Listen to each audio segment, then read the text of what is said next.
안녕하세요. 오늘 영화 삶을 그리는 빈센트라는 영화를 가지고 여러분을 만나봅니다. 방구어는 1853년 네덜란드의 준데르트에서 3대째 계획파 목사 집안의 아들로 태어났습니다. 그가 그림을 그리기 시작한 이유는 가난하고 못 배우고 소외된 사람들을 위한 세상의 의무를 일깨워주기 위한 사명감으로부터 시작되었습니다. 감독인 줄리안 셔나벨 역시도 화가로서 그가 말년에 어떠한 마음가짐으로 작품을 구상하고 그것을 세상에 알리려고 했는지 여기에 집중하면서 영화를 만들어 가고 있습니다. 영화의 줄거리를 지금부터 말씀드리겠습니다. 친구 고겐과 또 고호의 동생 테오와의 대사를 기본으로 하여 실제로 고호가 창작 활동을 왕성하게 말년에 했던 프랑스 오를 지역을 중심으로 그려나가고 있습니다. 그는 운명을 당하는 그날까지 외롭고 인간관계에 서툰 고독한 천재학으로서 삶을 살아냅니다.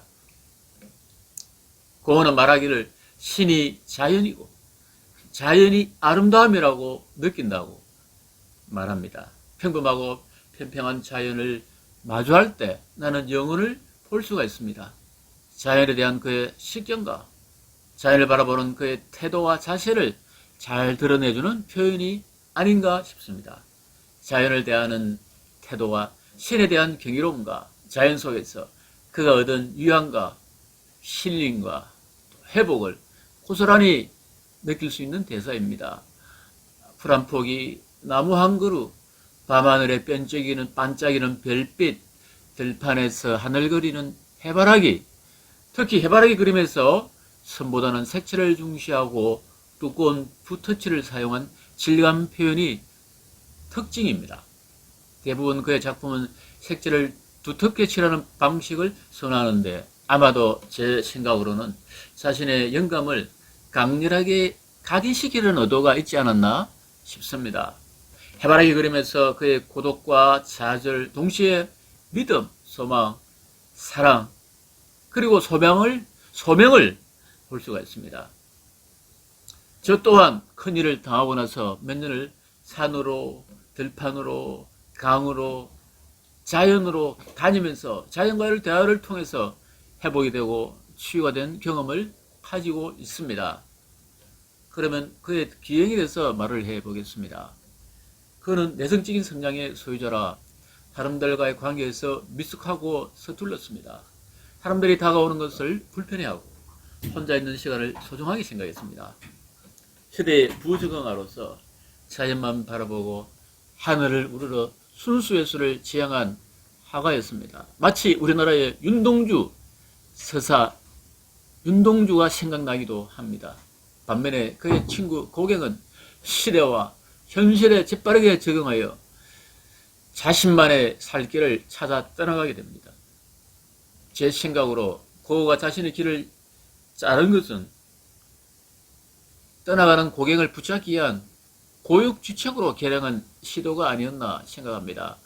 여기에 관련돼서 여러 가지 rumor와 추측과 말들이 있지만 저 개인적으로는 친구인 고를 옆에 두고자 했던 마음의 표현이라 믿고 싶습니다.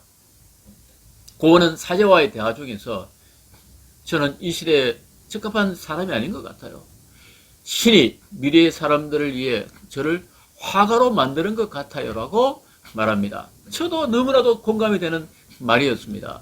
한 걸음 더 나가서 예수님도 당시에는 멸시와 조롱을 받으면서 사람들에게 인정을 받지 못했지만 세월이 홀로 후세 사람들에게 많은 사람들이 예수를 그리스도로 믿고 있지 않습니까? 라고 고가 사제에게 반문합니다. 이 말에 사제는 깜짝 놀라면서 말꼬리를 흐리는 반응을 우리가 영화를 통해서 보게 됩니다.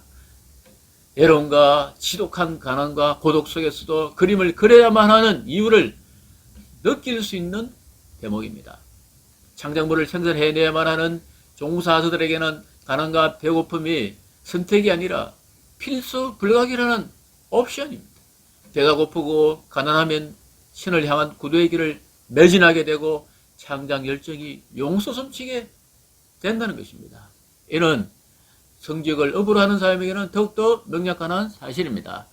그림은 이미 자연 안에 있기에 내가 꺼내주기만 하면 돼 라고 고어는 자연 속에 숨겨진 아름다운 자연미를 포착하여 고어 특유의 묵직하고 두꺼운 화법으로 별이 빛나는 밤이나 한 짝의 구두와 같은 작품에서 달아버린 구두는 그가 얼마나 진실하게 삶을 탐구했는지 보여줍니다.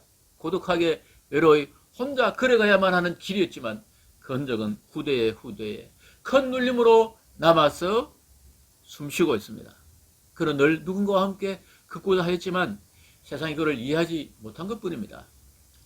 이 그림으로 유명해지거나 돈을 벌겠다는 생각이 아니라 단지 사람이 그리웠어. 사람과 소통하기 위해서 그림을 그렸다는 것입니다. 훗날 실존주의 철학자 하이데거는 구두 가죽에는 대지의 습기와 풍요로움이 스며들어 있고 구두창 아래에는 해가 떨어질 무렵 발길을 걸어가는 여름이 펼쳐져 있다고 말합니다. 대지에 소리 없는 외침이 진동하고 있다고 또한 고어는 말하고 있습니다. 지금도 방고어는 살아서 우리에게 도전하고 있습니다. 순수한 삶을 살고 신앙 고백처럼 삶도 일치하도록 부단히 노력을 경주하라고 말입니다. 이것은 일평생 그가 견지했던 삶의 철학이었습니다. 작금의 교회와 크리스찬을 보면서 우리는 고어가 가졌던 순수한 열정과 순전한 섬김과 나눔의 정신을 배워야 한다고 생각합니다. 그는 이사야 53장을 삶의 욕구로 삼고 실천하기 위해서 다른 박질을 쳤습니다. 말씀대로 살기에 노력한 빈센트 반 고였습니다. 끊임없이 하늘의 뜻과 자연의 아름다움을 추구하기에 외로운 삶을 살아낸 고어가 만난 세상을 알기 원한다면 그를 만나러 가는 것도 나쁘지 않을 것입니다. 그리고 이 말이 계속 저의 뇌리를 감타하고 있습니다. 슬픔 속에서 기쁨을 느껴요.